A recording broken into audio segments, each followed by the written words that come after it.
હું તમે જાણો છો કે ગુરુ પૂર્ણિમા માત્ર એક સામાન્ય તહેવાર નથી, પણ આપણે સંસ્કૃતની એક મહાન પરંપરા છે. નમસ્કાર મિત્રો, સ્વાગત છે તમારું અંતરનો આલાપ ચેનલ પર. આજે આપણે વાત કરવાના છીએ ગુરુ પૂર્ણિમા વિશે. અષાઢ મહિનાની પૂનમના દિવસે ઉજવાતો આ તહેવાર આખરે શા માટે ઉજવવામાં આવે છે અને તેની પાછળની કથા શું છે, ચાલો આજે આ વિડીયોમાં સરળ ભાષામાં સમજીએ. સૌથી પહેલાં તો એ સમજીએ કે ગુરુ શબ્દનો અર્થ શું થાય છે.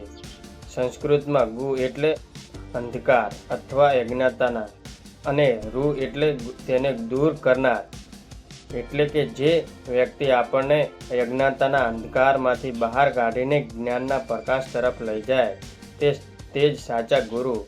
હવે સવાલ એ છે કે આ દિવસ પૂનમે જ કેમ ઉજવવામાં આવે છે? તો મિત્રો, હિન્દુ ધર્મની માન્યતાઓ અનુસાર આ પવિત્ર દિવસે મહાન ઋષિ વેદ વ્યાસજીનો જન્મ થયો હતો. વેદ વ્યાસજીએ મહેશ છે, જેમણે આપણા 4 વેદોનું વર્ગીકરણ કર્યું અને મહાભારત તથા 18 પુરાણોની રચના કરી. તેમની આ મહાન દેનને કારણે ગુરુ પૂર્ણિમાને વ્યાસ પૂર્ણિમા પણ કહેવામાં આવે છે. માત્ર હિન્દુ ધર્મમાં જ નહીં, પરંતુ બૌદ્ધ અને જૈન ધર્મમાં પણ આ દિવસનું ખૂબ મોટું મહત્વ છે. બૌદ્ધ ધર્મ અનુસાર ભગવાન બુદ્ધે બોધિગયામાં જ્ઞાન પ્રાપ્ત કર્યા પછી પોતાનો સૌથી પહેલો ઉપદેશ આ જ દિવસે સારનાથમાં આપ્યો હતો. અને યોગિક પરંપરા એવું કહે છે કે આ દિવસે ભગવાન શિવે સપ્તર્ષિઓને યોગનું જ્ઞાન આપવાની શરૂઆત કરી હતી. આજના આધુનિક સમયમાં આપણા માટે ગુરુ કોણ છે? ગુરુ એટલે માત્ર આધ્યાત્મિક જ્ઞાન આપનાર સંત જ નહીં, પણ આપણા માતા પિતા કે જે આપણા પ્રથમ ગુરુ છે.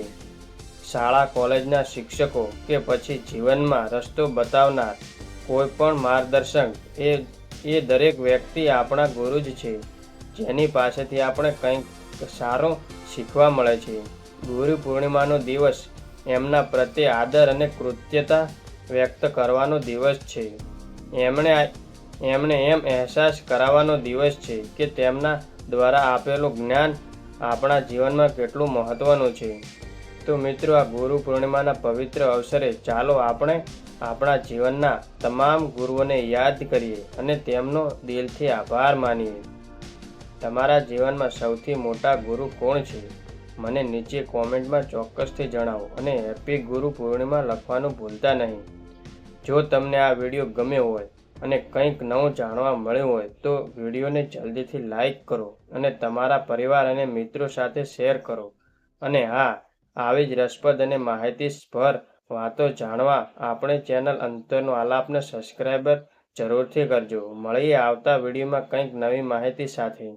ત્યાં સુધી સૌને મારા તરફથી ગુરુ પૂર્ણિમાની હાર્દિક શુભકામનાઓ.